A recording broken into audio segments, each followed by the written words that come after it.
Okay, so this is the most basic quadratic function you can work with, f of x equals x squared. And here's a table documenting ordered pair solutions to that function. And of course, you have a parabolic graph and you plot those points. This is the most basic cubic function you can work with, f of x equals x cubed. And the graph of f of x equals x cubed is like a windy road type graph here, okay? This is, in general, what the graph of any cubic function looks like.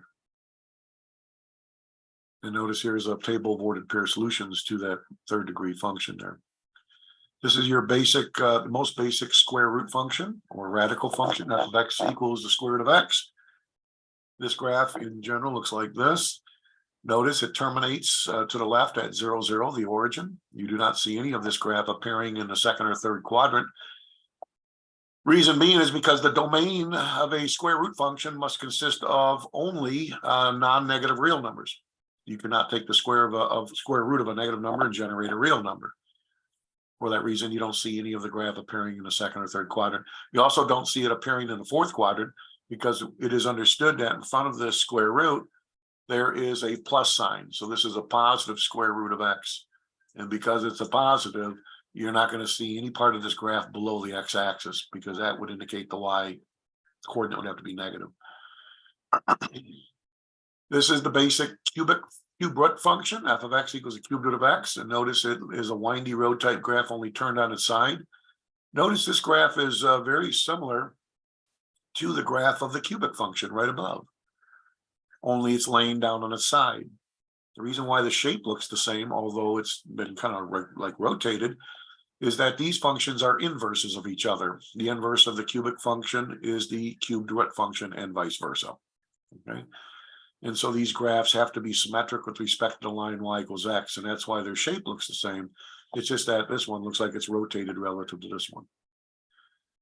The most basic absolute value function, f of x equals the absolute value of x, is always going to generate a V-shaped graph. And how does a V-shaped graph differ from a parabola? Well, the major difference is that a parabola is a smooth graph in the sense that it bottoms out here, down here at the origin at the vertex point in a very smooth fashion. You have a very gradual turning portion of the curve down here. Whereas the absolute value function is a very sharp turn at 0, 0. So absolute value functions are a lot different than quadratic functions. Don't get them confused. Here's a ordered pairs, which were generated for this absolute value function. And finally, we run into the most basic rational function, f of x equals 1 over x. This is called a rational function because 1 over x is a rational expression. And the graph of this rational function is this graph here. The interesting thing about this graph is that it appears that the graph approaches the y-axis, but never touches or crosses the y-axis. And it never will. Because the reason is can anybody tell me what I could put in for x such that 1 over x will be exactly equal to 0? In other words, is there any point on this graph that has a y coordinate of 0? Could 1 over x ever actually be equal to 0? Is that possible for any value of x? You think that's possible? As it turns out, it's impossible. You cannot put any value in for x and take 1 over that value and get 0 identically. It's not happening. You can get very close to 0. In other words, you could let x be equal to like 1,000. And 1 over 1,000 is pretty darn close to 0. Or you could even make the denominator larger. You could put 1 over like 1,000,000, okay? 1 over 1,000,000, and that's going to be even closer to 0, but it's never going to actually be exactly 0. You could put 1 over 1,000,000,000,000, and it still will not exactly be equal to 0. Okay, so there's no number you can substitute in for x such that 1 over x will actually ever be equal to 0. And because of that, we say the vertical axis, the y-axis, is a vertical asymptote to this graph. In other words, this graph, you say, is asymptotic with respect to the y-axis in the sense that it will never touch or cross the y-axis. Notice that as x approaches positive infinity, we go far to the right on the x-axis. The graph dives down and approaches the x-axis. but it will never touch or cross the x-axis. It will get closer and closer and closer. In fact, you can get infinitesimally close to the x-axis, but the graph will never cross or touch the x-axis. And the reason why that is because I can never have a point on this graph that has an x-coordinate of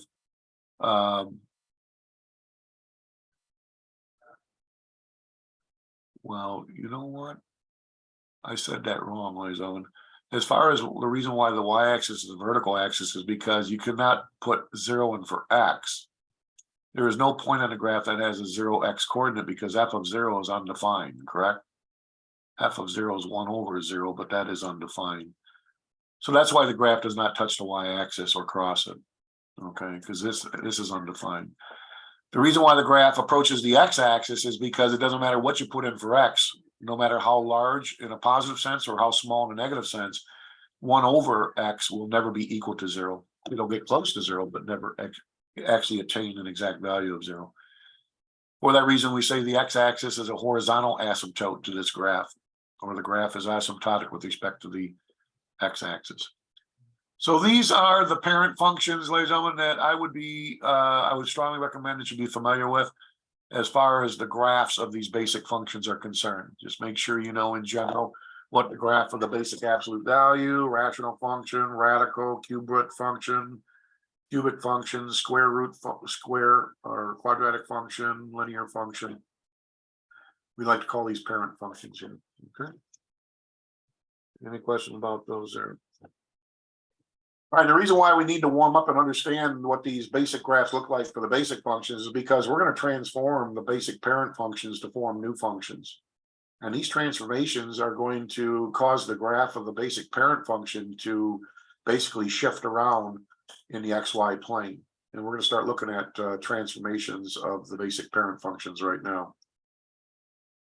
The first one we're going to look at is this, called a vertical translation of a graph. How do you have to change the definition of the basic parent function in order to have the graph of the parent function be shifted either vertically upwards or downwards? Well, if we have a basic parent function, f of y equals f of x, and k is some positive real number, if I form another function, which is taking my parent function f of x and adding k to it, then this new function its graph is going to be the graph of the parent function shifted upwards k units. Okay. If I form a new function from the parent function by subtracting some positive real number from it, then the graph of this new function f of x minus k is going to be the graph of f of x shifted downwards k units. The shape of the graph will be preserved. It's just that the graph is either shifted upwards or downwards in the XY plane. For that reason, since the shape is preserved, we call this a rigid transformation because the shape is rigidly preserved. Right? That makes sense there? Let's look at an example here. Suppose I want to graph g of x is equal to the absolute value of x minus 3. Well, what would be the basic parent function for this function? Well, it would be the basic absolute value function. And what is the graph of the basic absolute value function, f of x equals the absolute value of x? Well, it's going to be this gray graph here. See it right there? That's the graph of the basic parent function, f of x equal to the absolute value of x. So what did I do to f of x to build this new function called g of x? Well, what I did is I subtracted 3 from the function f of x. But by subtracting 3, that causes the graph of f of x to be shifted downwards 3 units. So all the y coordinates are decreased by 3 units. And when you shift all these points downward 3 units, you have the graph of this new function, g of x, which is in blue now. Everybody understand how that parent function has been shifted or translated downwards 3 units? Notice the shape is preserved, though. There's no change in the shape of the graph. In a similar fashion, suppose we want to graph this new function h of x is equal to x cubed plus 2, whose parent function, the basic parent function, is just f of x equal to x cubed. Well, what am I doing to f of x equals x cubed to form this new function? I'm adding 2 to the function. So therefore, by adding 2 to the parent function x cubed, That's going to cause the graph of f of x equals x cubed to be shifted upwards 2 units. Notice in gray that he graphed the basic parent function f of x equals x cubed. And in blue, you see the graph of this new function called h of x, which essentially is f of x plus 2. And so the gray graph has been shifted upwards 2 units. And notice the shape, however, is still preserved. Nothing changes with the shape of the graph. All right, any questions about these vertical translations here? Vertical translations. Okay. All righty.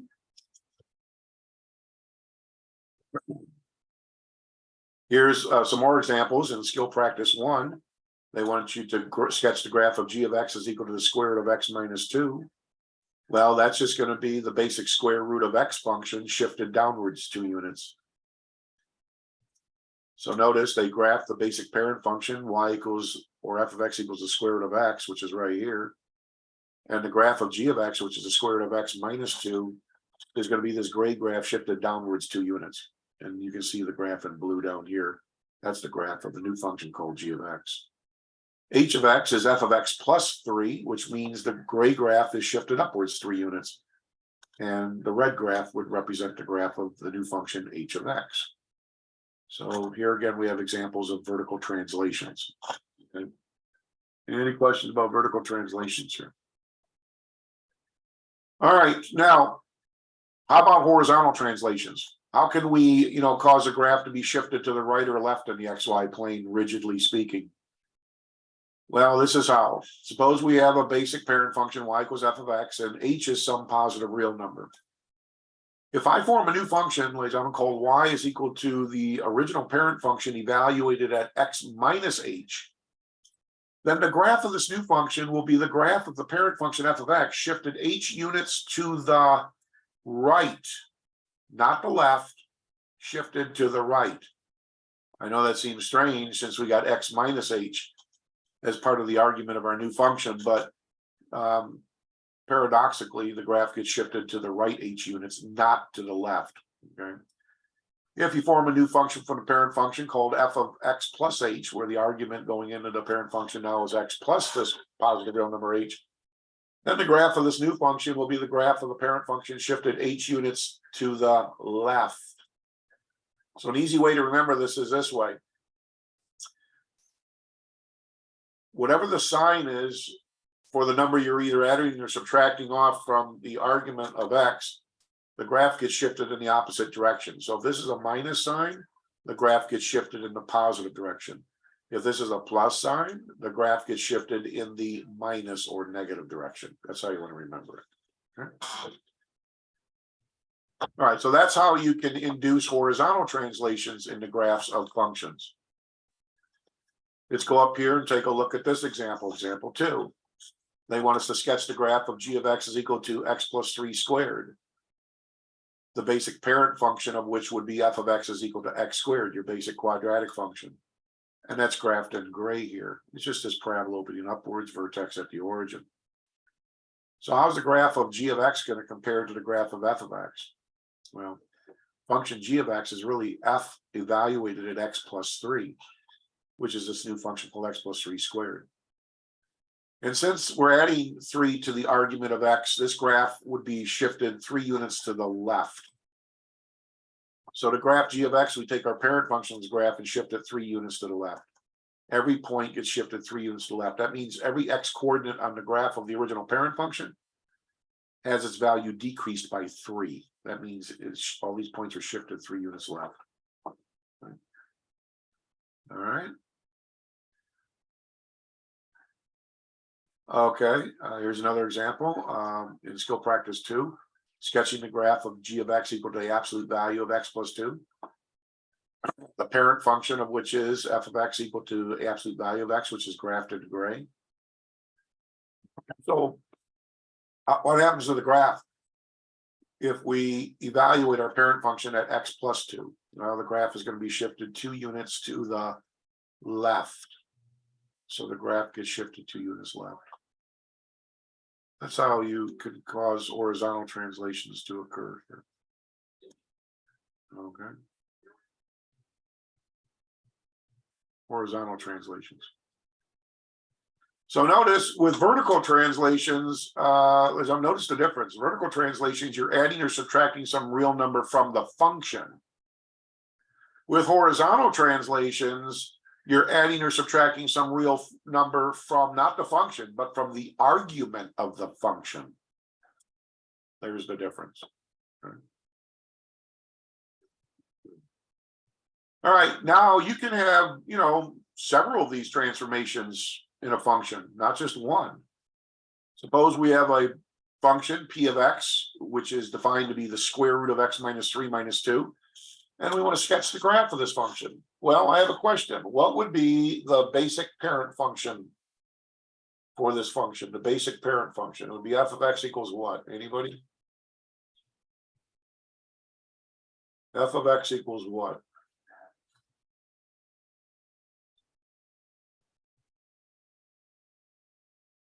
The basic parent function to this graph, this function here, would be f of x equals what? Square root of x. The square root of x. And the graph of the square root of x is denoted in gray here.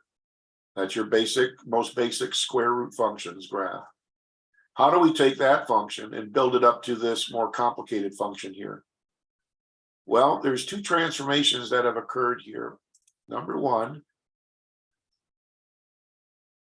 I'll try to draw it on here, although I'm not the greatest at drawing with a mouse, but p of x, hopefully we realize, is really our parent function f evaluated at x minus 3 and then minus 2. Anybody see that there? Well, what transformation does this cause the graph of the parent function undergo? Subtracting 3 from the argument. Anybody? What does that cause the parent function to do? Be shifted upwards, downwards, right, or left? Right. If I got x minus 3 for the argument of my new function. Shifted right. It would go to the right, 3 units. You are correct. What does subtracting 2 from the function cause the graph of f of x to experience? Subtracting 2. That'll cause the graph to be what? Shifted downwards. So this gray graph is going to be shifted 3 units to the right and then down 2 units. To see that, just grab some point on the graph of the gray function. Let's take this point right here, 3 units to the right, and then down 2, 1, 2, and there it is. It surfaces back there. You could do that with all these points. 3 units to the right with this point, 1, 2, 3, and then down 2, 1, 2. There's the point. 3 units to the right with this point, 1, 2, 3, down 2, 1, 2. There's the point. And that's why this would be the graph of this more complicated function p of x. Is this making sense how we have 2 transformations in this function instead of just one? Yes. 2 transformations. Okay, so you could put together, all different types of transformations in a function, not just one. So can somebody tell me what would happen to the most basic square root function in going from f of x equals the square root of x to q of x, which is the square root of x plus 2 minus 5? Can somebody help us out in indicating what transformations have occurred here? What transformations have occurred here?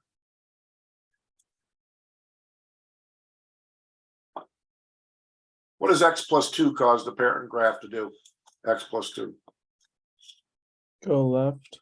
It'll go to the left 2 units. Exactly. Graph is going to be shifted to the left 2 units. What does subtracting 5 from the entire function cause f of x's graph to experience? It's going to go left 2 units, and it'll be what? Also shifted Down 5. downwards 5 units. Exactly. 2 transformations are going to occur here. Knowing those transformations would aid our ability to very quickly sketch the graph of this function. So it should be very simple just to sketch the graph of this thing. And there you go. Very easy. You just take the graph of the parent function, shift every point or just a couple of points on it, if you will, 2 units to the left and then down 5. So like take this point right here at 0, 0. Shift it 2 to the left, 1, 2, now down 5, 1, 2, 3, 4, 5, and there it is. There it is. Everybody see this here? And you could pick some other point on this graph, maybe like the 0.42. Shift it, what? 2 units to the left, 1, 2, now down 5 units, 1, 2, 3, 4, 5, and there is the point right there. Is this making sense here? How we're changing the definition of functions and causing the graph to undergo transformative locations in the XY plane. So we talked about vertical translations, and we also talked about horizontal translations or transformations. Are there any other kind of transformations that we can subject a function to? The answer is yes, there are others. There's more. Next, ladies and gentlemen, we'll talk about what are called vertical and horizontal shrinkings or stretchings that you can induce in graphs. So far, all of our transformations have been rigid in the sense that we're either just moving the graph upwards, downwards, to the right, or to the left, but the shape is rigidly preserved. But sometimes you can induce transformations in a function whereby the graph shape changes. And that would occur if you induce a vertical or horizontal shrinking or stretching to occur in a function's graph. So how can we make this happen? Well, here we go. This is on page 233. Anything in a purple shaded box, I mean, you've probably discovered by now, is pretty important in this textbook. This is how you can induce a vertical shrinking or stretching of a graph. Suppose we have some parent function y equals f of x. Let's suppose that a represents some positive real number. Ladies and gentlemen, if our positive real number a is greater than 1, if it's greater than 1, and I multiply my parent function by that number a, you know what effect it has on the graph of f of x? Well, it causes the graph of f of x to be stretched vertically by a factor of a. I'll show you why it's called a vertical stretch with an example in a moment. If I multiply my parent function by a positive real number that is a fraction between 0 and 1, like 1/2 or 1/3 or 2/3 or 1/5 or 1/10, something like that, then the graph of this new function y equals a times f of x is going to be the graph of the parent function that experiences a vertical compression or shrinking by a factor of a. In either case, the point xy, which lies on the parent function, would become the brand new point x comma a times y. Because when you multiply a function by a real number a, the y coordinates of that function get multiplied by that real number a. That's really what's going on here. Okay. Let's show you an example here. Let's go up here. Let's look at this example right here. All right. Let's look at the basic absolute value function, the most basic one. F of x equals the absolute value of x. Here are some ordered pairs that would be points that sit on the graph of that function. Suppose I take my basic parent function f of x and I form a new function g of x, which is going to be 2 times f of x, which specifically is 2 times the absolute value of x. Well, because I multiplied my parent function by 2, and 2 is a positive real number greater than 1, that would cause the graph of f of x to experience a vertical stretching by a factor of 2. Why vertically stretched? Because here's what's happening. Notice all the y coordinates of all points on the parent function graphs are being doubled to give you the y coordinates of the points on the new function's graph g of x. All the y coordinates are being doubled. And when you graph this new function g of x, which is the doubling of function f of x, you can see that it is this red graph where the branches, okay, the V-shaped branches have narrowed up relative to the y-axis. Kind of think of it this way. Kind of think of, you take the parent function, which is f of x equals the absolute value of x, which is the gray graph. It's anchored at the origin here. Suppose that I pulled up on this branch, pulled it up vertically, and I pulled or yanked down this branch upwards vertically. That's called a vertical stretch. And what happens is when I pull up on these branches, because it's anchored at the origin, what's going to happen is these branches are going to want to, narrow up or become closer to the y-axis.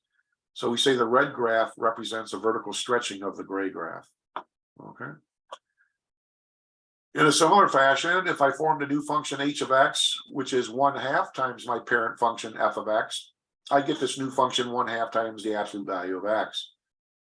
Because we're multiplying f of x by a fraction less than 1 and greater than 0, that causes the graph of f of x to experience a vertical compression, in the sense that all the y coordinates on the original parent function graphs become halved.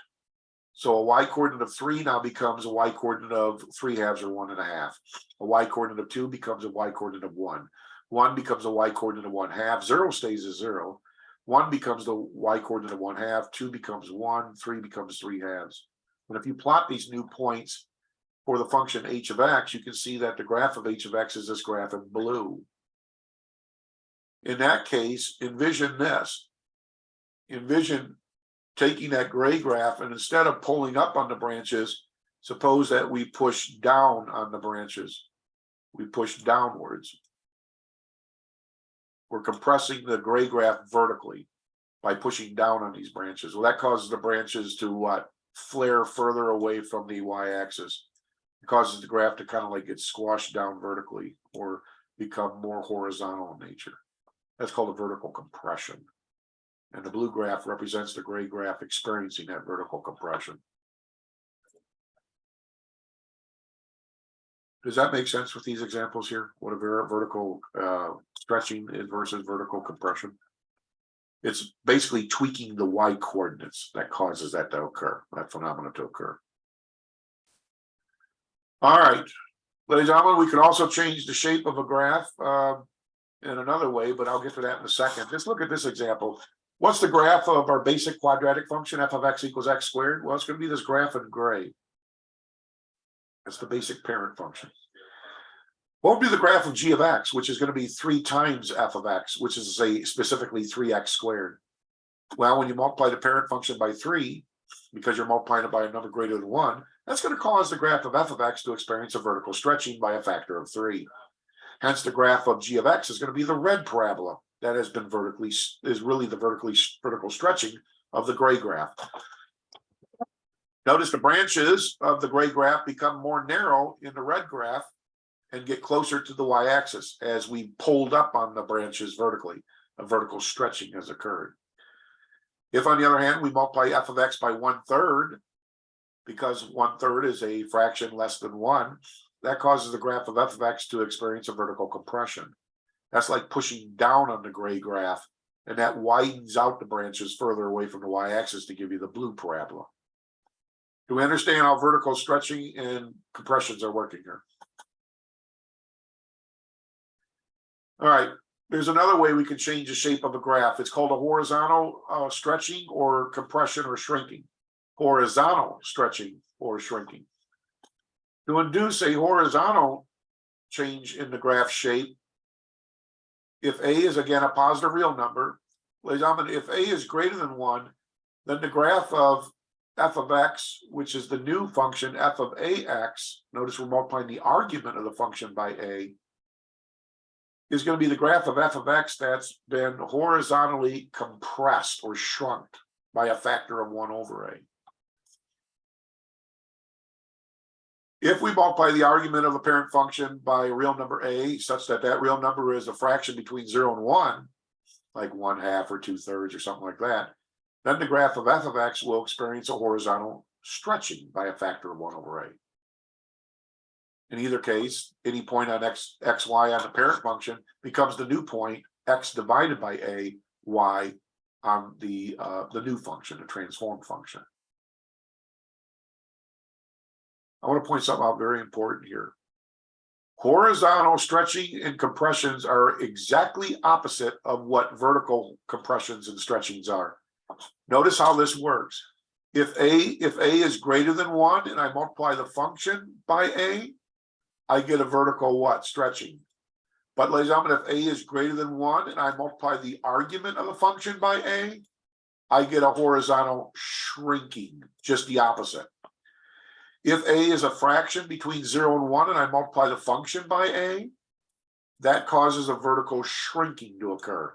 But if I multiply the argument of my function by a fraction between 0 and 1, I cause a horizontal stretching to occur. These are just the opposite of each other. Vertical stretching compressions versus horizontal stretching and compressions. Just the opposite. And that makes it easier to remember because they're just opposites of each other. All right. Let's see if we can appreciate a vertical Can you compression. go back up for stretching. just a second? What's that? Okay. Can you go back up for just a second? Sorry. Okay. This is page 233, these purple shaded boxes here. These are horizontal changes in the shape of the graph and vertical changes in the shape. I have a question. There's a lot of information here to digest, ladies and gentlemen. So like I said, I mean, you know, you might have to just kind of review this to kind of put this in your mind. And homework problems will force you to put this in your mind better. So that's why homework is critical. That's the only way you really, you know, start to assimilate all of this in your mind is by going through homework problems, and a lot of them. If you need extra practice, make sure you go to textbook and do extra problems. I'll give you the solutions to all the problems. I have a question real quick. Yes. So can you go back up to that graph you showed the first time? Okay, what was it? Which one? The one before that. This one? So is the red line shrinking or stretching? Okay, the red V-shaped graph is the stretching of the gray parent function's graph. Because the red V-shaped graph is the function 2 times absolute value of x. That means g of x is 2 times the parent function f of x. That means all the y coordinates of f of x are being doubled. You see that? All the y coordinates are being doubled. So like if you look at this y coordinate on this gray graph, this 0.222, now it becomes the 0.24 on the red graph because the y coordinate of 2 has been doubled to 4. Does that make sense there? See that? Yeah, so anything that's like a fraction or a 0 would cause a shrinking. Yeah, anytime you multiply a parent function by a fraction between 0 and 1, that causes the graph to undergo a vertical compression or shrinking. But if you multiply a parent function by a real number greater than 1, that causes the graph to be vertically stretched. Okay. And that's indicated down here, right here. Okay. Here it is. If a is greater than 1, then you multiply a function by a, then the graph of the parent function experiences a what? Vertical stretching by a factor of a. If a is some fraction between 0 and 1, and you multiply a function by that number a, then the graph is shrunk or compressed vertically by a factor of a. Okay. So like I said, I mean, you just really kind of want to, you know, review these theorems from time to time and put these rules in your mind because there's a lot going on with all these transformations. Right. So this section is, like I said, it's a very busy section, 2.7. There's just a lot to try to assimilate or to, you know, to come to grips with. And that's why it takes a while just to get through this section here. Okay. There's a lot of information here. All right. I want to show you an example of horizontal stretching and compression. And a good example would be example 5 here. Suppose they gave us the graph of some function they're calling f of x. So they're calling this like the parent function. Okay, some parent function. And they want us to graph this new function, which is function f, the parent function, evaluated at 2x. Because I'm multiplying the argument x by 2, what's going to happen to the graph of the parent function? Is it going to be stretched horizontally or compressed horizontally? Let's go up here and take a look. If I multiply the argument of a function by a real number a that is greater than 1, that causes the graph of the parent function to be what? Compressed or shrunk horizontally by a factor of 1 over a. So here's what's going to happen. This black graph here, which is a graph of our parent function f of x, is going to undergo a horizontal shrinking or compression by a factor of 1 over 2. You see, like, what's going to happen is all the y coordinates on this black graph, the y coordinates of all points on this black graph, they're going to be cut in half. They're going to be divided by 2. So what's the y coordinate of this point down here? This is the point -4, -2. So this y coordinate, which is -2, is going to be divided by what? I'm sorry, the y coordinate doesn't get cut in half, the x coordinate does. My bad. Because what it says up here, it says right here, the point xy in the original function becomes the new point x divided by a. X divided by a. The x coordinate gets divided by a, whatever this number a is. Well, for example 5a, the number a is 2. So our x coordinates are divided by 2. So all these x coordinates get halved, and that's going to cause the graph to be pushed in horizontally from the left. So we're going to, oh, what just happened here? I'm not sure what just happened. Hold on a second here. Oh, I'm sorry. Okay, anyways, what's going to happen here is just envision pushing inwards from the left and the right on this black graph. That's a horizontal compression that's occurring. We're compressing it horizontally. So the x coordinate of this point is going to be halved. So the x coordinate of this point is -4. It's going to become the x coordinate of -2. So this point's going to move right over here. This x coordinate, which is -2, is going to become -1 when you divide -2 by 2. This x coordinate, which is 2, this x coordinate of 2 will be halved to 1. This point's going to go in here. And here you can see the graph now. You can see the graph of our new function, which is f of 2x. It's in blue here. You can see how the black graph has literally been compressed horizontally. All the x coordinates of the points on the black graph have been divided by 2. Divided by 2. They've been halved. All right. Now, what if I want to form this new function f, my parent function evaluated at 1/2 times x? What's going to happen to the graph of the parent function? Well, when you multiply the argument x by a real number a that is a fraction between 0 and 1, that's going to cause the graph of the parent function to experience a horizontal stretching by a factor of 1/a. So in other words, what's going to happen here for this graph of this new function f of 1/2 x, the x coordinates are going to be divided by 1/2. So like this x coordinate of this point right here, which is -4, this x coordinate here becomes the new x coordinate,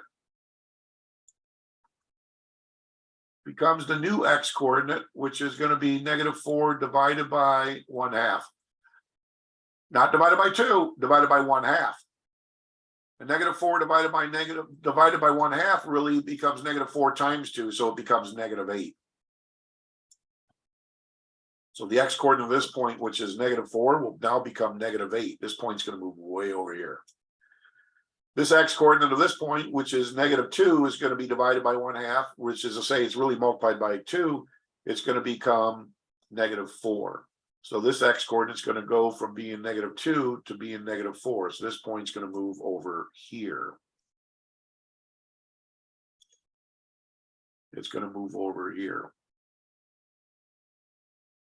This x coordinate of this point, which is +2, is going to be divided by 2, and divided by 1/2. 2 divided by 1/2 is really 2 times 2, which is going to be a new x coordinate of 4. And so you can see now that the graph of f of 1/2 x is going to be this red graph, which really represents a horizontal stretching of the graph of the parent function, the black graph. Because all the x coordinates have been doubled because you're dividing them by 1/2, which is the number a being multiplied by the argument of x. That's a horizontal stretching. It's like pulling on these black branches of this graph, pulling them to the left, pulling this branch to the left and this right branch to the right. It causes the graph to kind of like, stretch out horizontally.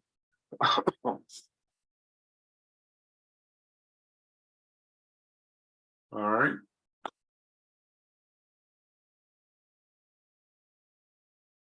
This is just a repeat, another practice problem here. You can see that if you have this black graph, which is f of x, forming this new function f of 2x is going to cause the black graph to experience a horizontal compression by a factor of 1/2.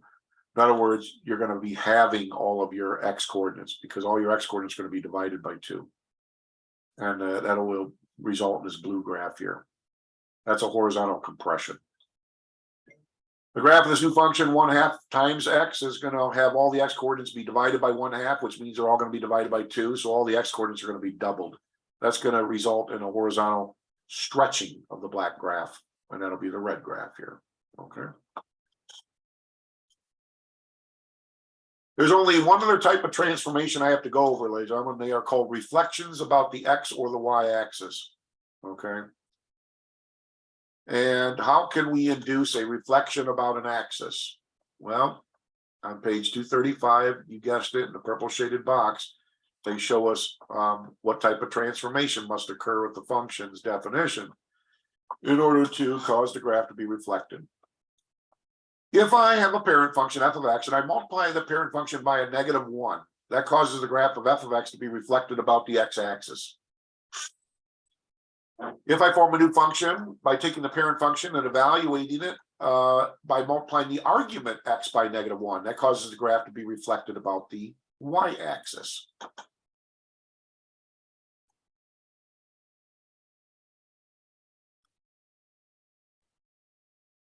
Okay, so let's take a look here. Here's an example. Suppose the graph of f of x is this black graph here. They want us to form a new function, which is the opposite of the original parent function. In other words, -1 times the parent function. Well, when you multiply a parent function by -1, what happens is any point on the graph of the parent function xy will really become the new point on the graph of the transform function. It'll become x negative y. And so think about it, ladies and gentlemen. Here's your x-axis here. If you have a point plotted here, which is xy, where is going to be the point x negative y? Where is it going to be? If this is the point xy and it's this perpendicular distance away from the x-axis, the point x negative y is going to be this point reflected about the x-axis. So this point x negative y is going to be down here.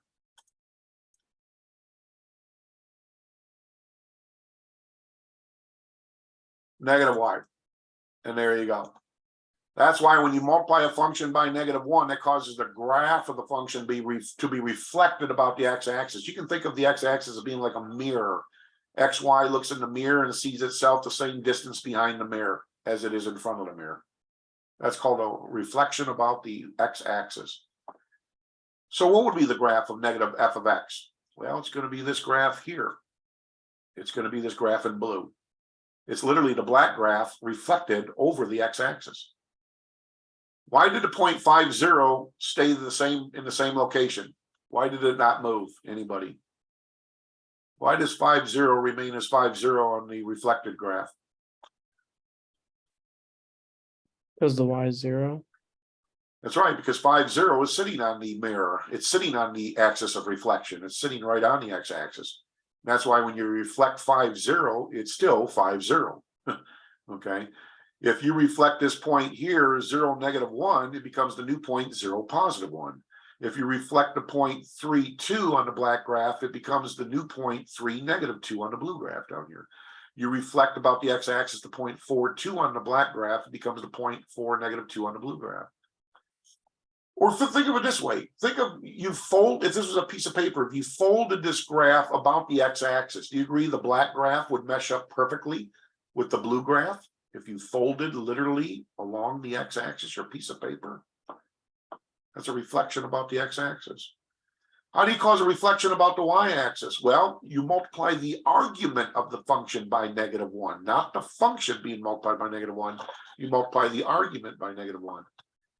In that case, any point xy, ladies, I'm going to on the graph of the parent function,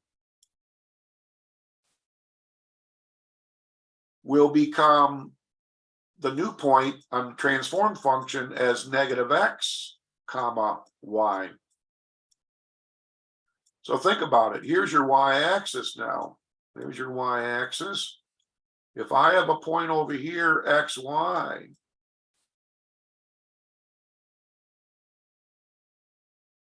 And this is the perpendicular distance to the y-axis from that point.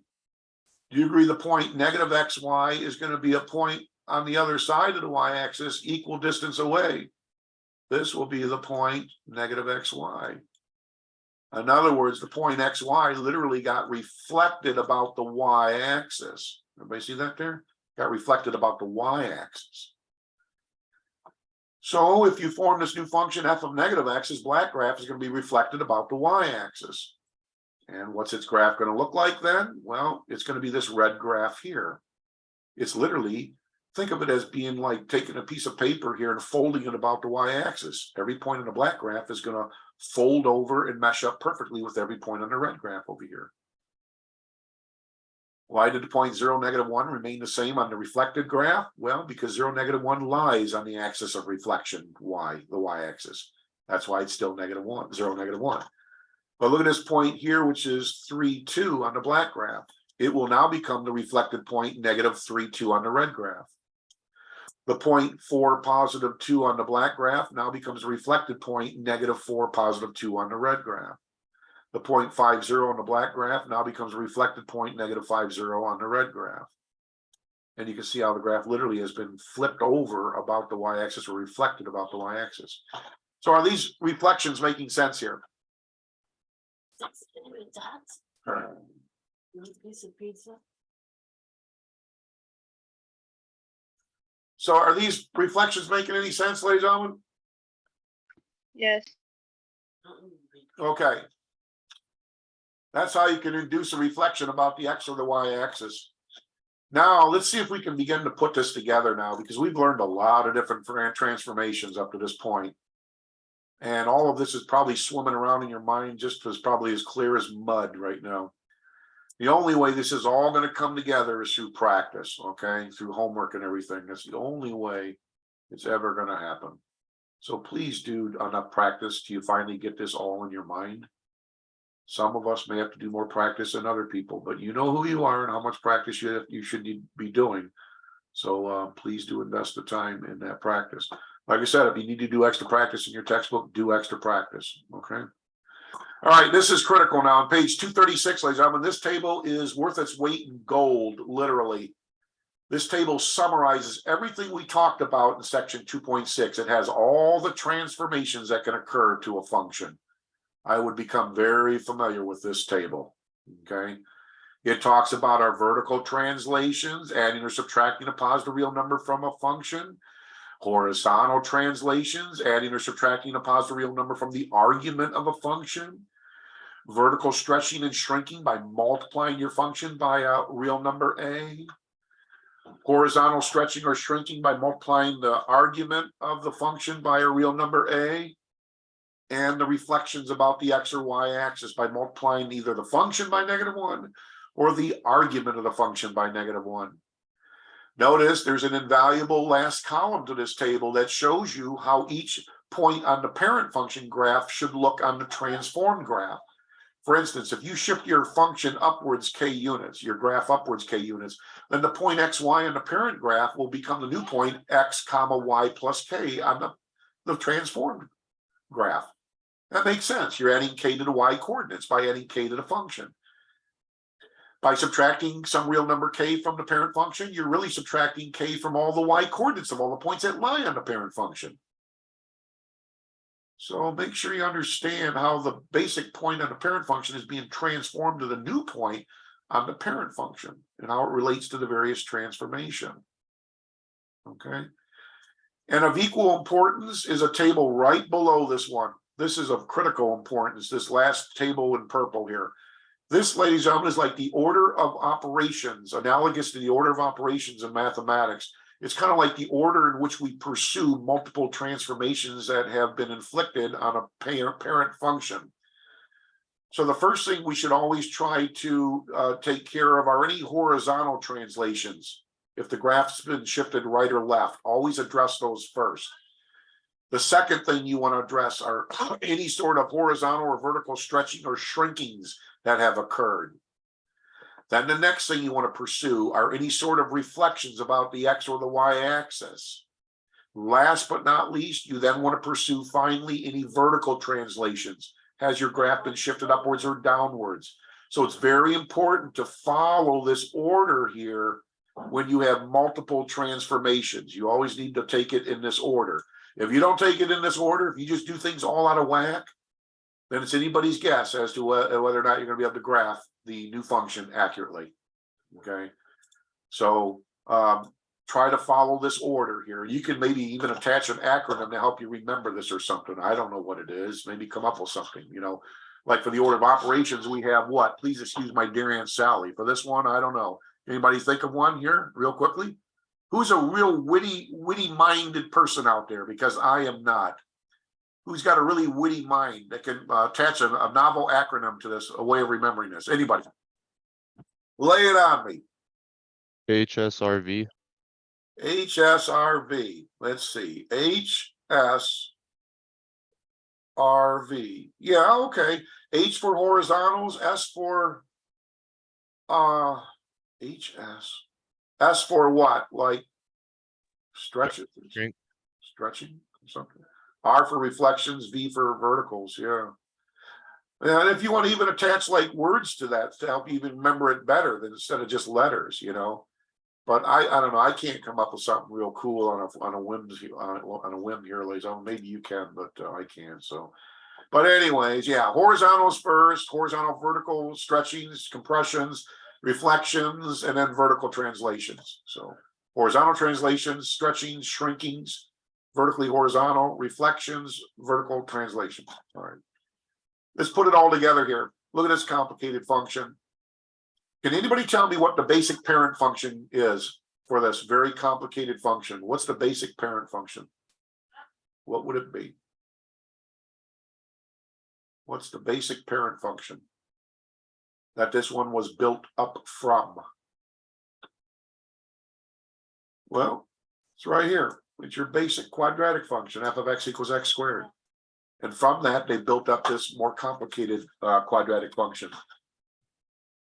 Ladies and gentlemen, there's a lot of different transformations that have been inflicted on f of x. We take it in order. First of all, have there been any horizontal translations of the graph of f of x? And how is it manifested in the definition of this function? Anybody? Oh, here we go. It's all down. It's all laid out here. Your author does a good job. Do you agree by subtracting 2 from the argument that causes a shift to the right in the graph by 2 units? That takes care of your horizontal translations. Next, were there any horizontal or vertical stretchings or shrinkings? Notice x is still being multiplied by 1, but notice the whole function got multiplied by 1/2. Because you're multiplying the function by a fraction between 0 and 1, that causes the graph to experience a vertical shrinking by a factor of 1/2. That takes care of the vertical stretchings and horizontal stretchings and shrinkings. How about reflections? Any? Well, notice x is not being multiplied by -1, so we don't have any reflection about the y-axis, but the function has been multiplied by -1, which means there was a reflection about the x-axis. Finally, any vertical shifts, vertical up or down shifts? Yes, the +3 at the end means you added 3 to the parent function, which means the graph must be shifted upwards 3 units. And your author actually takes this in order, graph by graph by graph, transformation by transformation by transformation. I know it seems tedious, but this is a beautiful way of laying it out by using one graph per transformation. They start with the basic parent function in gray, f of x equals x squared. The first thing they dealt with was the horizontal translation of 2 units to the right. That builds the function up to y equals x minus 2 squared.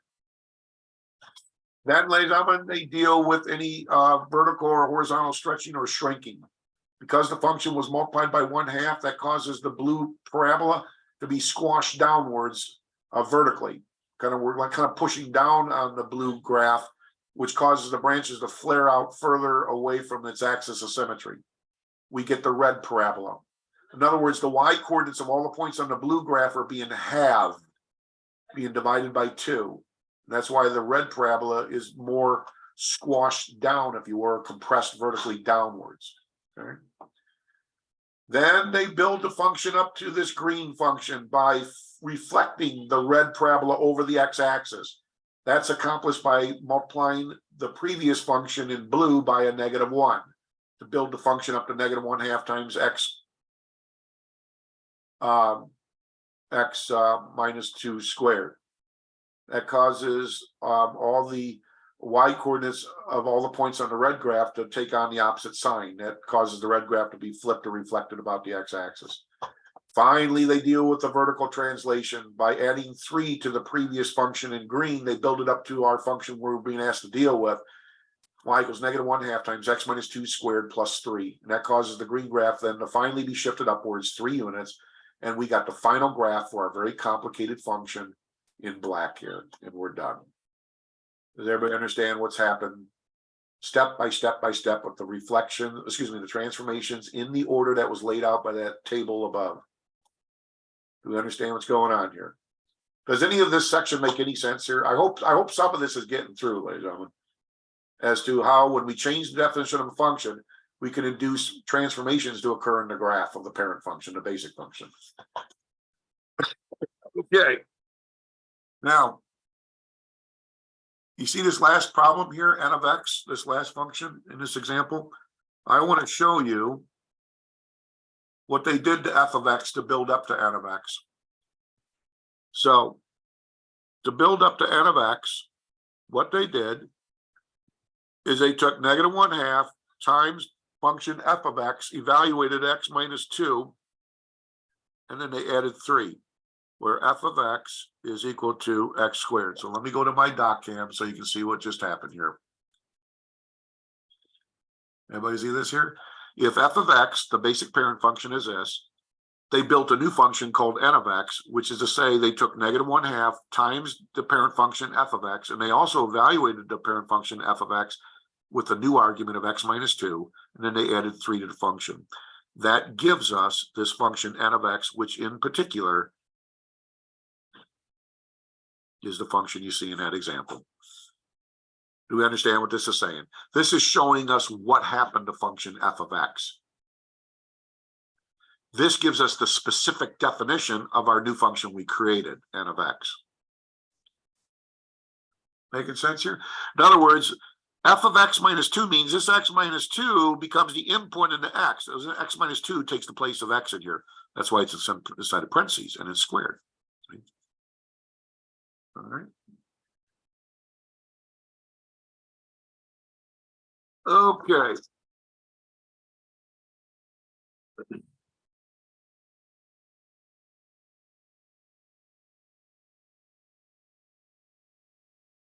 All right, hold on a second here. Go over some examples now. All right, so let's go back to our textbook, and I want to go over a couple problems in your textbook. And like I said, feel free to do as many practice problems as you can possibly get in until you finally get this stuff here. Now,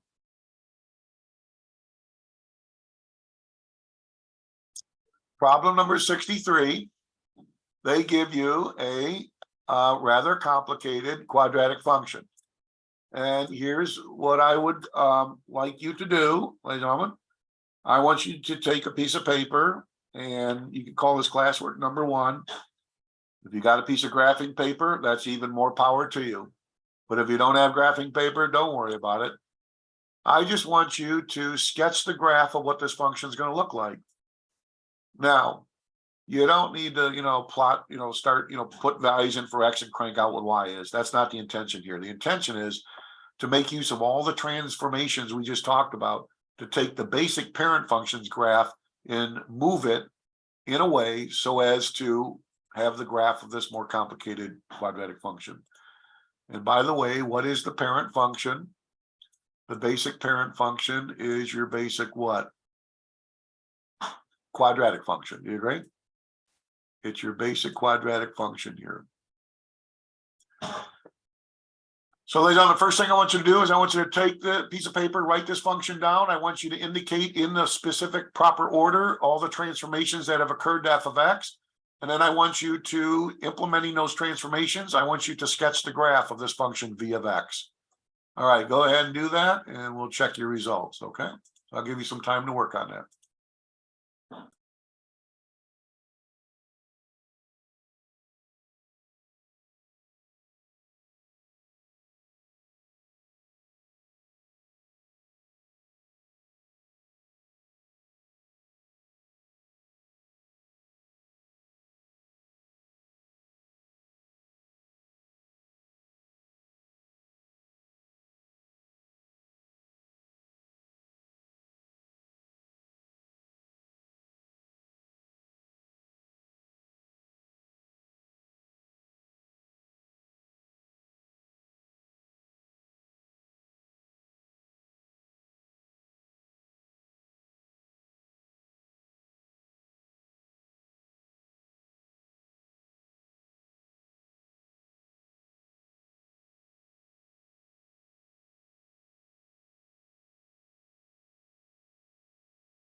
All right, so when you do that problem there, you can see that what has happened here is there's three transformations.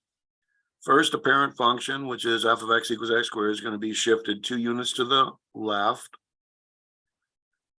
Then the graph will be reflected about the x-axis, and then the graph will be shifted upwards 1 unit. Notice transformation number 1, when you shift the graph 2 units to the left, a basic point on the parent function xy becomes the new point x minus 2y on the new graph. Because when you shift the graph 2 units to the left, the x coordinates are decreased by 2. Transformation number 2, when you reflect a graph about the x-axis, a point on the parent function's graph xy becomes the new point x minus y. That represents a reflection about the x-axis of all the points.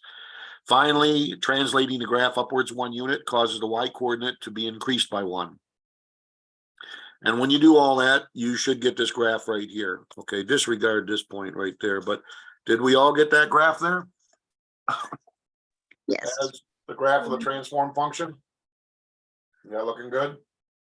All right.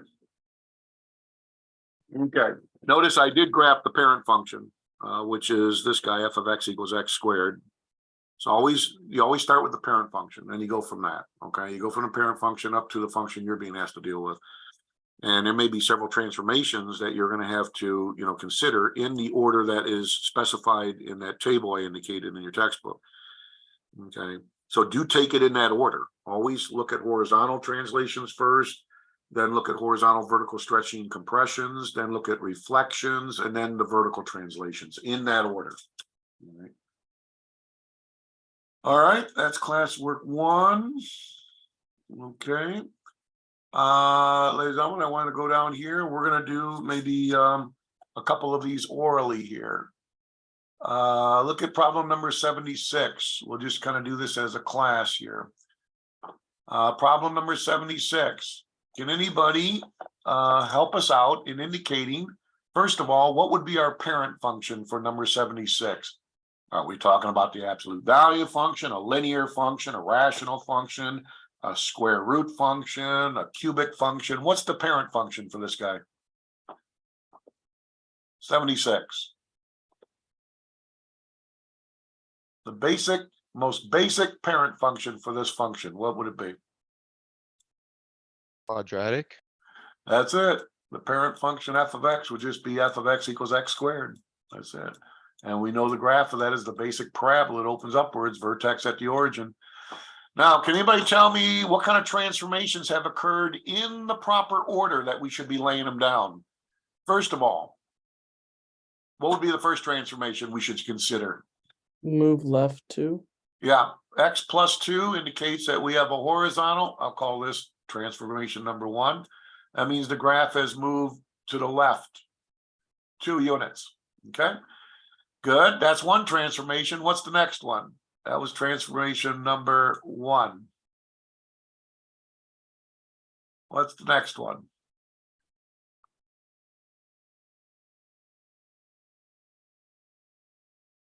Let's see. We dealt with the horizontal translations. Now it's time to deal with the any vertical or horizontal stretching or compressions. Any?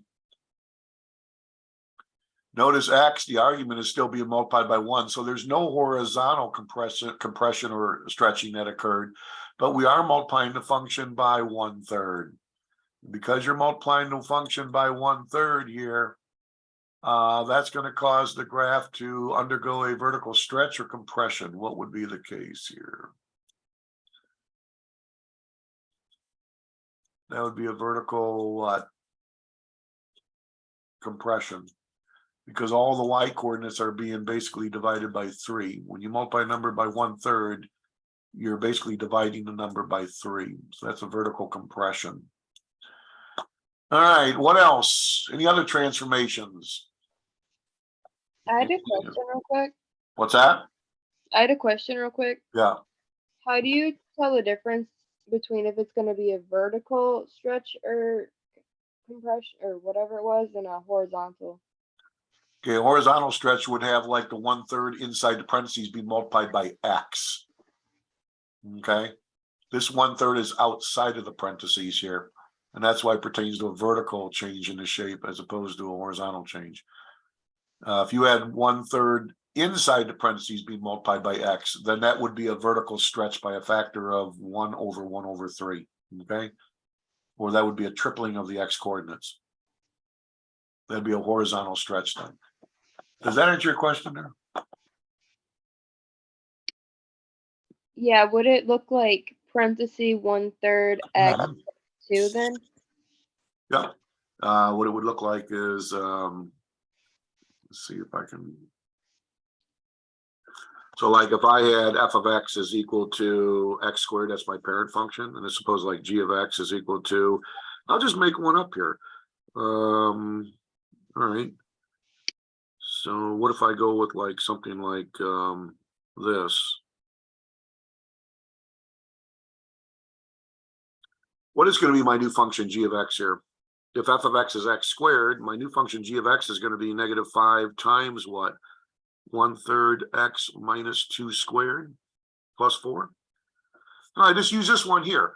What kind of transformations has f of x undergone here? There's a lot of them.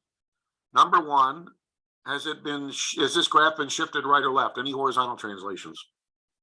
It's going to shift 2 to the right. That's right. We got -2 here. We're subtracting 2 from the arguments. That means the function is going to go 2 to the right. Any other transformations? Any vertical or horizontal stretching or shrinking?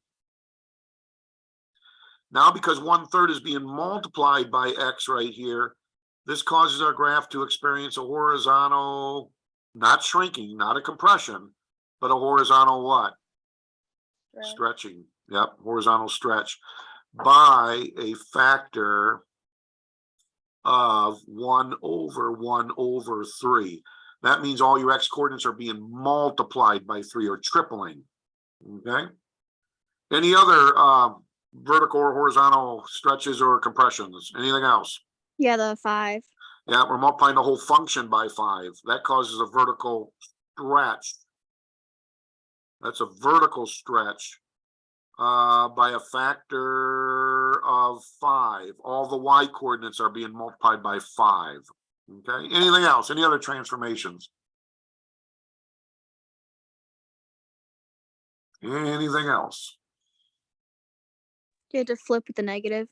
That's right, because we're multiplying the whole function by a -1, that causes a reflection about the y-axis. Notice the function is being multiplied by -1, not the argument x. I don't have a -1 out here in front of the 1/3. I got it outside the function. So that causes a reflection about the y-axis over the x-axis. The whole graph of f of x will be reflected about the x-axis. And there's one more transformation. What's that? You move it up 4. That's right. This +4, we're adding 4 to the entire function. That causes the graph to be shifted upwards 4 units. And we got all the transformations that would occur for f of x here. Do you have time to graph that? Or no? Well, let's see here. What we could maybe do is, how about use our graphing calculator? Why not put that to work to maybe speed things up a little bit, all right? So let's see if we can graph the parent function and then graph this new complicated function here that has all these transformations, all right? Let's see if we can appreciate all these things that have maybe occurred. Well, I'll go get the graphing calculator. And hey, maybe, Liaison, we can even do it in stages. How would that sound? I just really want to see the horizontal and vertical stretch. I want to see what they both look like difference, on the graph. Yeah. Tell you what, let's take this in stages. Let's take it in the order in which we labeled all these transformations. First, let's graph the parent function. And there it is. Let's take a look at the parent function's graph. And of course, it's just your basic parabola where the vertex is at the origin opening upwards. That's your parent function. That's your blue function. Now, What did you put in to get that? You just did. right there, y equals x squared. That's the basic parent function. I went to my equation editor, y equals, and I graph that. Okay. Now let's let the red graph be the first transformation, which is the horizontal shifting of what? 2 units to the right, I believe. So what we will do here now is I'm going to induce a 2-unit to the right shift is we're going to type in y is equal to x what? Minus 2 squared. This will cause the blue graph to be shifted 2 units to the right to give us the red graph. Here we go. 2 units to the right. The shape is preserved. That's a rigid transformation or translation that just has occurred. A rigid horizontal translation of 2 units to the right. Okay. Now let's go down the black graph down here. Let's let that take on the next transformation, which is the horizontal stretching by a factor of 1/1/3, where all the x coordinates become tripled. So to induce that, I must have 1/3. 1 divided by 3 times x minus the 2, and we square the whole function. The black graph will be the red graph, whereby the x coordinates have all been tripled. So the black graph should be the red graph laying down or splayed out more horizontally now. So let's take a look here.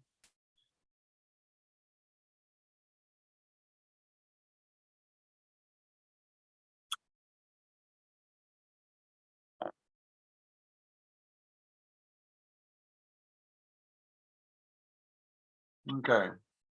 Now, what has happened? Let's see, what has happened to all the x coordinates? They've all been what? All the x coordinates have been tripled. Do you agree? Isn't that true? Mine keeps Yeah. saying error. Is it because my graph's not big enough? I don't know. It's saying error. What else does it say? Just say error. That's all it does. It says error. Except for it, graphs y1 and y2, and then when it comes to y3, it says error syntax. Check all Oh, arguments entered. how did you type in y3? Just curious. What kind of? Let me go back. Sorry. Okay, I did. It looks exactly like your. Oh no, I didn't do that second. I got it. I'm sorry. Okay, so It was hopefully. that second parenthesis I was missing. All right. Okay. Thank you. Let's see. So do you agree, ladies and gentlemen? All the x coordinates of all the points on the red graph have been tripled. Do you agree? They've been multiplied by 3. So the vertex, which was at 2, 0, now becomes the vertex at what? 6, 0. Because the y coordinate's been the x coordinate's been tripled. That's a horizontal stretch. Tell you what, I'm gonna go further to the right on my x-axis here, a little bit further to the right, and I'm gonna go up a little higher on my y-axis. So I hit my window button to configure my x and y-axis, so I can maybe just go up a little bit further to the right and a little bit up higher. And now let's take a look at all these graphs. Here's the parent function. Here comes the shift 2 units to the right. And here comes the horizontal stretch by a factor of 1/1/3, which means all x coordinates have been tripled. Okay, there we go. All right, now what's the next transformation? The next transformation, let's see, we dealt with the horizontal translation, the horizontal horizontal stretching rather. Now it's time for the what? The vertical stretch by multiplying our previous function by 5. So I'm going to take 5 times open parenthesis. In other words, 5 times my previous function. So I just have to type in my previous function here. So do you do the horizontal translation shift and then the horizontal and vertical stretch at the same time, or? Well, I'm doing them kind of separately. So I did horizontal translation and I did the horizontal stretch. Now I'm doing the vertical stretch. Okay. No, I just meant in general, like with the steps. Yeah, I mean, you could do those both simultaneously. You could put the 5 out here also with the 1/3 and also inside the parentheses. Okay, I'm just kind of really partitioning it up here big time. All right, let's take a look here. Now all the y coordinates of the black graph should be multiplied by 5. That's going to cause the black graph to really narrow up and to be vertically stretched. And there it is. That's the vertical stretching that has occurred with the black graph. Do you agree? All the y coordinates of all the points in the black graph have been multiplied by 5. Okay. Now I know it's starting to look like a spaghetti plot here, ladies and gentlemen. Let's keep going though.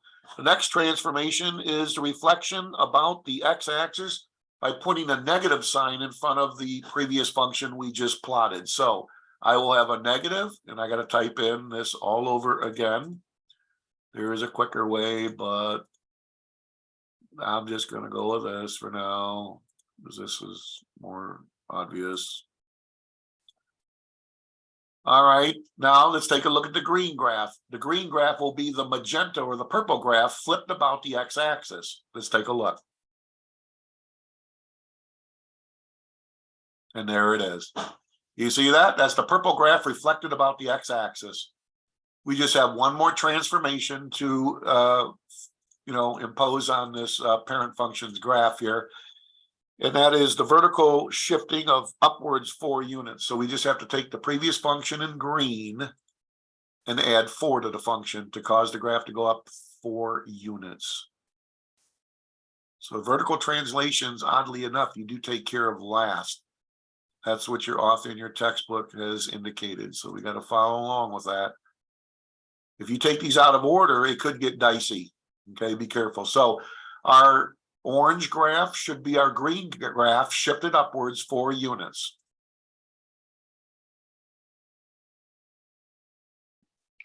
And there you go. And we're finally done. So ladies and gentlemen, what is the graph of our final complicated function? The graph can be realized if I just turn off all these other graphs here. I'll leave the parent function one on. To turn off a graph, you move the cursor on the equal sign and just hit your enter button. That toggles the graph literally off, just turns it off. So you won't see a graph, but you don't erase it. You just turn it off. Now let's hit graph, and you'll see only the parent function graph and then the graph of the final complicated quadratic function, which it contains all the transformations of the parent function. And there you go. That's it. Pretty cool, huh? How we did that on our calculator, transformation by transformation by transformation. And then if we were gonna do it for like a quiz or homework or a test, could we do second table to get the ordered pairs to? Yes, you could do that also. For instance, if you wanted to look at a table of just your final orange graph there, you would have to come up here and turn your parent function graph off. And now you can go into the table here, a second graph to get in the table. And these would be the points on your final transformed graph. Okay. That's what's happened to all your points of your parent function. They now become these new points on the final transformed function. Okay. So yeah, you can always look at the table if you want. Right. Thank you. That Alright. was very helpful. So yeah, I mean, I think that's pretty cool how you can use your graphing calculator to see, step by step as you tweak the definition on downwards, how you can see how the graph is responding for each change in the definition. Okay, so I think that's very helpful to do this, to look at it this way on your graphing calculator step by step. Okay, I think that helps immensely there. Yeah. So yeah, I was just confused with the horizontal and the vertical thing. So yeah, that helped me. Yeah, just remember with the horizontal stretching or compression, the x coordinates are either what? Multiplied by a positive number and become larger, or they're multiplied by a smaller number and become smaller. Okay, it's the x coordinates that change for a horizontal. For a vertical shifter or vertical vertical compression or shrinking, vertical compression or stretching, the y coordinate changes. Okay, the x coordinate. Thank you so much. All right. All right. Let's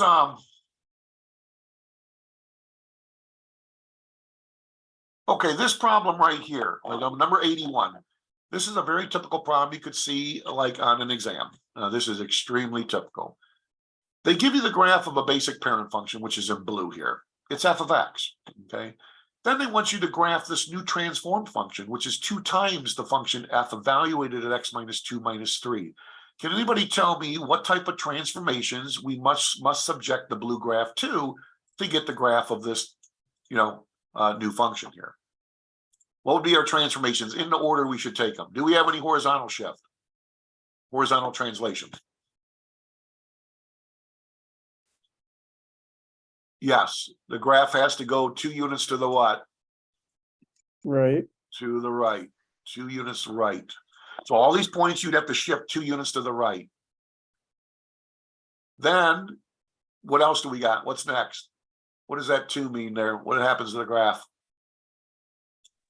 That's the vertical stretch. That's a vertical stretch. Yeah. That means what coordinates get doubled? X or Y coordinates? The The why? Y coordinates. All the Y coordinates on this graph get doubled or multiplied by 2. That'll cause a vertical stretching of the graph. Finally, we have to do what? What with the graph then? Shifted down 3. Shifted down 3 units. And when you do all those 3 transformations, you know what your new graph's going to look like? It's going to be this graph right here. Everybody see it there? That would be your new transformed graph. Could you go back up to the first one? So it goes 2 units to the right. And you could even, with graphing paper, take it step by step on separate graphs if you want. First, move all the points 2 units to the right. Then double all the Y coordinates for a new graph. And then finally move the graph, all the points downward 3 units, and you'll have your final graph. So you could take it in stages if you want on each, on 3 different graphs. Okay. If you wanted to put that in your calculator and graph it, do you have to include the F? Well, in order to do this on your graphing calculator, it's going to be more difficult because we don't have the actual equation, that generates this graph. You know what I'm saying? All we are looking at is the transformations that have happened to some function called f of x, but we don't know exactly what that, what the precise mathematical definition is for function f of x. So, I mean, how would you even just enter this f of x into your calculator, the parent function? You know what I'm saying? I don't know what that is. I mean, what is that? Is that an absolute value function? It doesn't look like it. It's certainly not a quadratic function. It's not a linear function, so we don't really know what f of x is. For that reason, to do this problem in a calculator is really not the way to go. You really just have to kind of look at the transformations that occur and then take it step by step manually, okay, for a problem like this. All right. Okay, so in that section there, ladies and gentlemen, we looked at transformations of graphs, and there's a lot of information to try to assimilate with all the different transformations that can occur. And because of that, you may have to spend some time maybe going back through that section that I tried to go through and try to refresh your memory on everything that's just occurred there, because a lot has happened there. All right. Now, section 2.7, I have to at least try to get started on this. It's entitled Analysis of Graphs of Functions. And the very first thing I want to look at here or show you is what it means for a graph of a function to be symmetric with respect to the y-axis. So this is section 2.7, Analysis of Graphs of Functions. All right, if for every point xy that's on the graph of some parent function f of x, if there is a point negative xy that's also on the graph of f of x, then we say that f of x is symmetric with respect to the y-axis. It possesses y-axis symmetry. Let's see what that means. Suppose I have the graph of this parabola opening downwards where the vertex point is on the y-axis. This point xy that lies on this branch of my parabola has another point that is equal distance away from the y-axis, albeit to the left of the y-axis, and it's labeled negative x, positive y. And that's true for any point on this parabola. For any point xy on this parabolic graph, there's also another point, negative xy, okay, over here or over here, depending upon where you choose your initial point. And because of that, we would say this graph is symmetric with respect to the y-axis. Now, another way you can think about symmetry with respect to the y-axis is, think of this as being like a piece of paper. If you folded this graph about the y-axis, do you agree this branch would mesh up perfectly with this branch of the graph? Okay, we call that symmetry with respect to the y-axis. All right. Symmetry. Our bodies are pretty much symmetric too. Now, I'm not an artist, so you're going to have to kind of excuse me, but So in general, if I put an axis right through our body like this, do you agree we have kind of like perfect symmetry in a way? Perfect symmetry. You know, if you were to fold about this vertical line, this meshes up with this with this with this. So kind of got symmetry, don't you, with respect to that vertical line? Nature seems to love symmetry, in fact. Trees grow symmetrical about their trunks. Our planet Earth is a symmetrical sphere. Raindrops are symmetric. Okay. Why does nature love symmetry? Very good question to ponder, but we don't have time for that now, but I'll just leave you with that thought. So that's how you determine if a graph is symmetric with respect to the y-axis. How do we know if a graph of a function is symmetric with respect to the x-axis? Well, it works in a similar way. If for every point xy on the graph of a function, there exists a point x negative y on the graph of f of x, then we say that f of x is symmetric with respect to the y-axis, the x-axis, excuse me, the x-axis.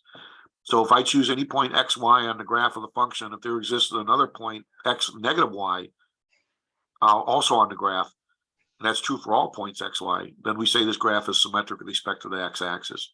Think of folding this graph about the x-axis. This branch would mesh up perfectly with this branch, et cetera, et cetera. That's called symmetry with respect to the x-axis. Okay. So you can kind of tell just by looking at the graph whether you have symmetry with respect to the x-axis or y-axis. You can kind of just tell. There's another symmetry.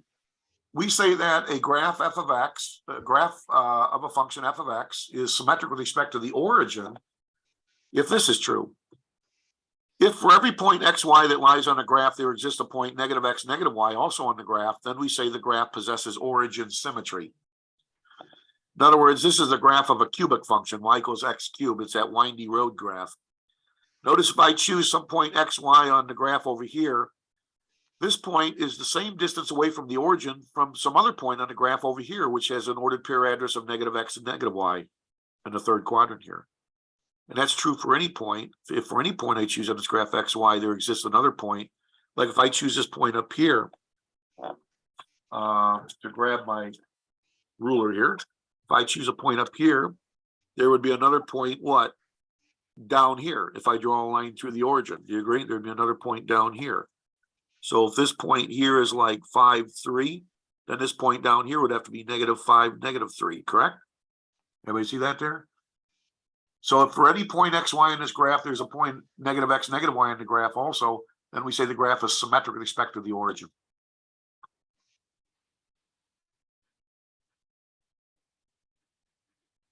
Okay. All right. Now, it's easy to determine symmetry if you have a graph of a function. What if you don't have the graph of a function? What if you have it portrayed as an equation? So I'm going to show you algebraically how to determine symmetry of a function given to us as an equation. So suppose we have the basic absolute value function here.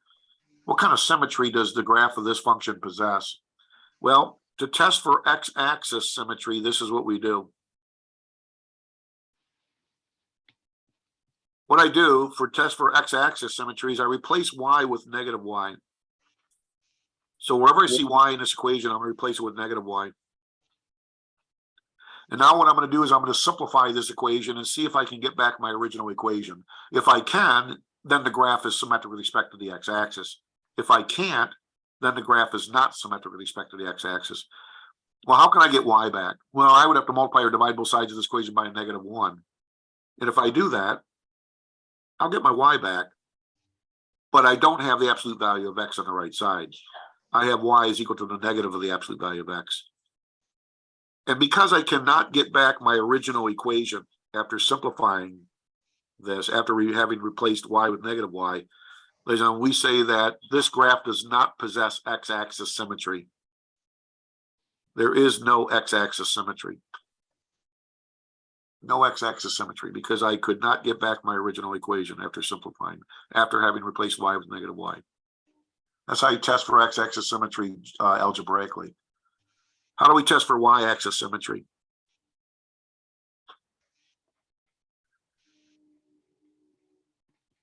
Y-axis symmetry. What we do is we replace x with negative x and then try to simplify to recover our original equation. So wherever I see x in this definition of the original function, I replace it with negative x. And then I simplify this. But what is the absolute value of negative x? What does that really simplify to? Isn't that just positive absolute value of x? Same thing.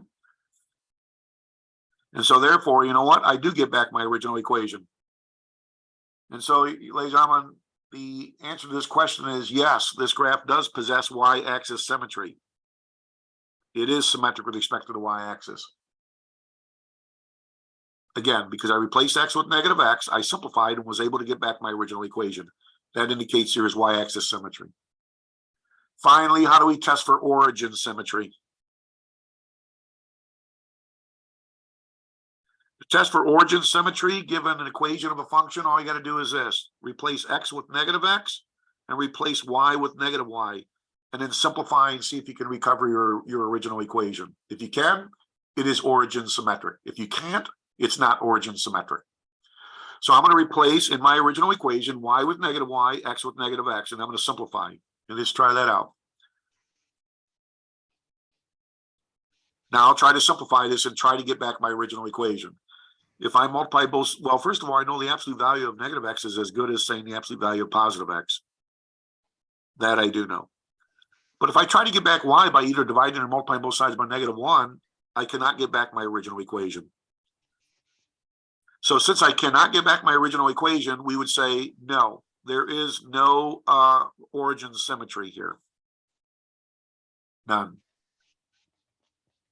So that's how you algebraically test for symmetry with respect to the axes or the origin. And it should not be a surprise that this graph of this absolute value function is symmetric with respect to the y-axis, because we know the graph of the basic absolute value function is your basic what? V-shaped graph, correct? And you can clearly see, ladies and gentlemen, that this graph is symmetric with respect to the y-axis.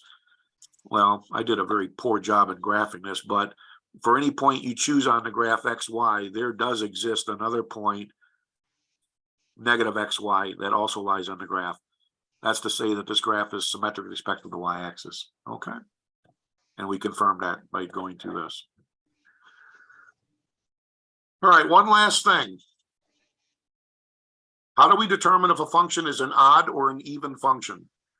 And odd or even functions have important ramifications in higher level mathematics. If you get into what are called Fourier series, which are infinite power series, knowing whether you have odd or even functions is very important, because it can really minimize the amount of work you have to go through and try to model, let's say, like a signature on an oscilloscope, like a voltage or current signature with a particular cyclical type function, like a cosine or sine function. Knowing if it's an odd or even function can really alleviate the amount of work you have to go through. So just kind of trust me on that one. It does have some use. Okay. All right. So what's an odd function? And how do we determine if a function's odd? Well, this is how we know if a function is an odd function. If f of negative x is equal to the opposite of f of x for all x, then f of x is an odd function. It's an odd function. That's how you tell. So you just replace x with negative x, simplify, and if you can show that it's equal to the opposite of the original function, you know that f of x is an odd function. Fact, ladies and gentlemen, odd functions are always origin symmetric. They're always symmetric with respect to the origin.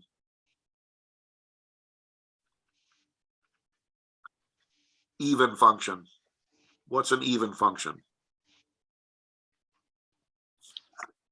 An even function would be a function that satisfies this criteria. If a function f of x is evaluated at negative x, and it's equal to always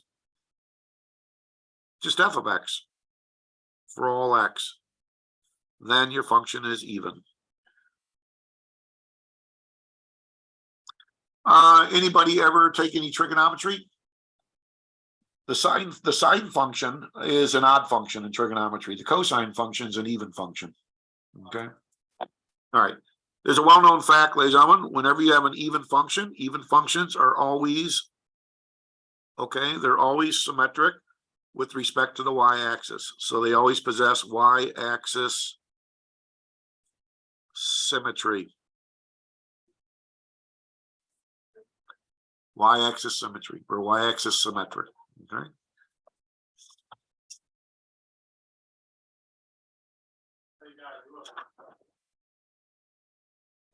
All right, I almost worn out my welcome. We got a couple more minutes.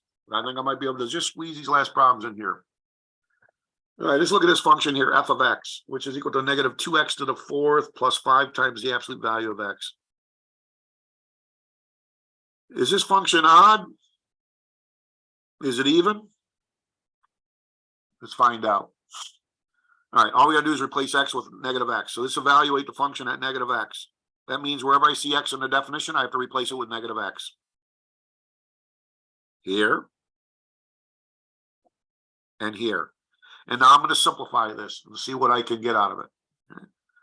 If I take negative x to the fourth power, is this going to walk out as a positive x to the fourth or a negative x to the fourth? Anybody? What do you think? Positive or negative x to the fourth?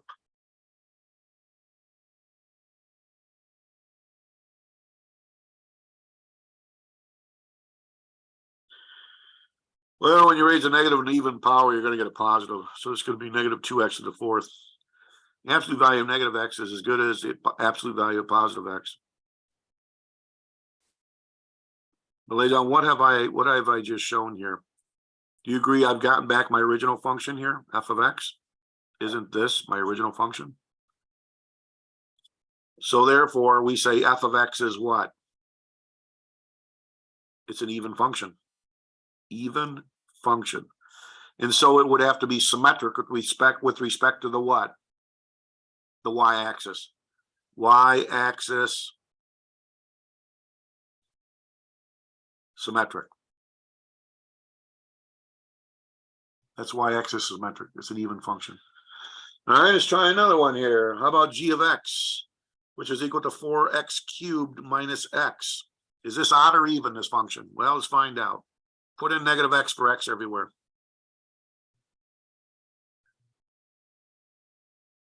Now let's simplify. Negative x cubed is going to be negative x cubed times 4 is going to be negative 4x cubed. Minus a negative x is plus x. But do you agree this is really equal to the negative of 4x cubed minus x? Isn't that really, to say, ladies and gentlemen, this is really the opposite of f of x? Isn't that true?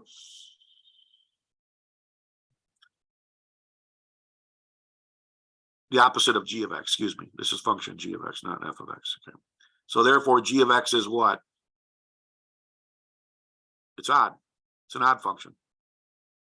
It's an odd function. So it would possess origin symmetry, or it would be origin symmetric. Its graph.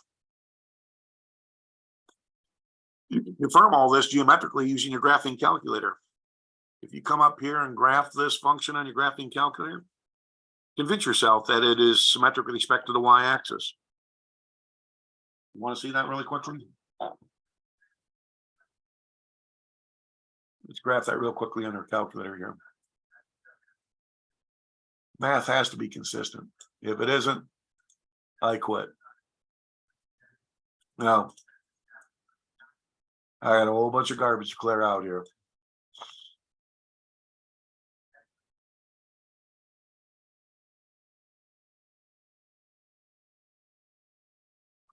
All right, so what I'm going to do is I'm going to come up here and I'm going to graph this function, negative 2x to the fourth plus 5 times the absolute value. Absolute value hangs out in math, number, menu, ABS, absolute value of x. Let's hit graph and take a look at the graph. Does it look like that graph is symmetric with respect to the y-axis? It's got perfect symmetry with respect to the y-axis. Everybody see that there? And that's an even function, because even functions are always symmetric with respect to the y-axis. All right. That pretty cool? I'll turn this graph off here. I have a question. Yeah, go ahead. My graph, every time I graph, for some reason, I keep getting invalid functions. Is there a way that maybe I'm in? Wait a the minute, what does wrong- that say? Invalid dimension? Yep. So Okay. am I in the wrong? Hit your Y graph equal, mode? what I want you to do here is, when you hit your Y equals button, do you see any of these stat plots turned on? In other words, do you see like any of these stat plots darkened? Any of them? Yep, just plot one. You're gonna move your cursor up to plot one by hitting your up arrow key, then hitting your enter button to toggle it off. Not, Oh, okay. okay? 'Cause Okay, can thank you try very to much. graph a stat plot along with your function, and there's a conflict of the scaling that is demanded by both functions, okay? Thank you. It should work now. All right, I'm gonna turn that one off, and I'm gonna throw this one in quickly. 4x cubed minus x. And I'm curious to graph this next one here, which we said had to be origin symmetric because it's an odd function. Yeah, that does look like it's symmetric with respect to the origin. Do you agree? For instance, watch, if I graph the line y equals x here, it'll cut right through that red line there. And let me zoom in, ladies. I'm going to real close in here by the origin here so we can see this better. And I move my blinking cursor where I want to zoom in. So I want to zoom in to the origin here so we can appreciate this symmetry with respect to the origin here.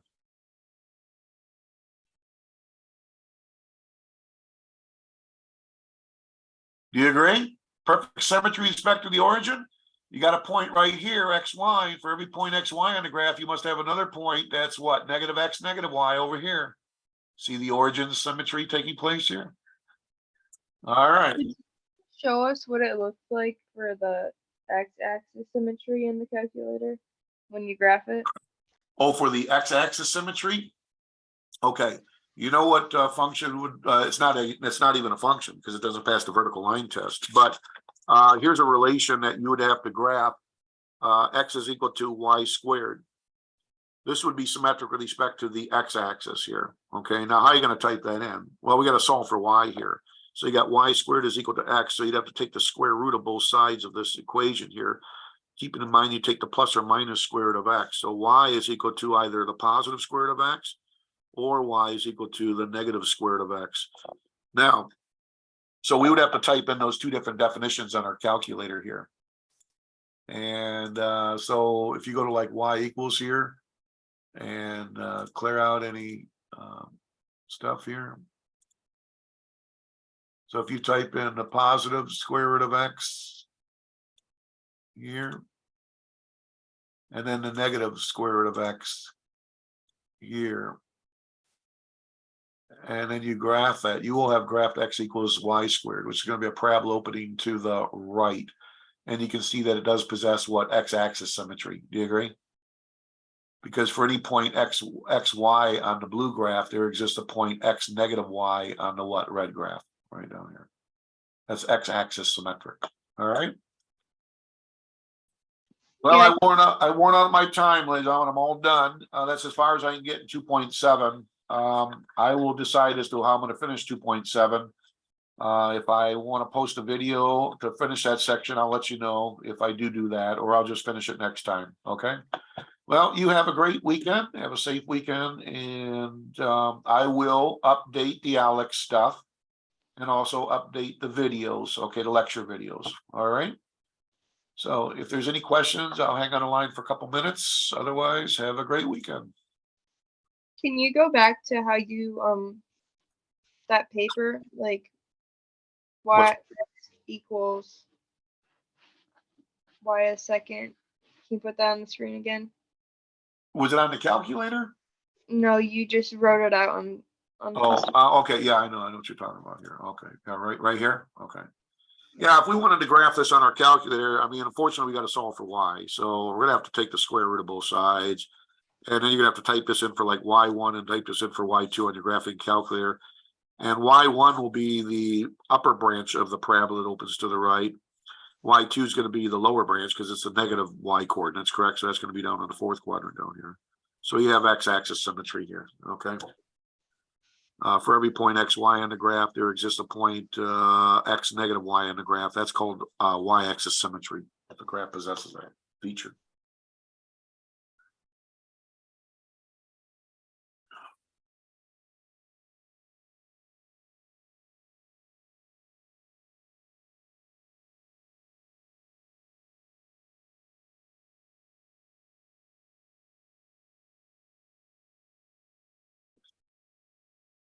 So y is either equal to positive or negative square root of x. Disregard that. I don't know what that is.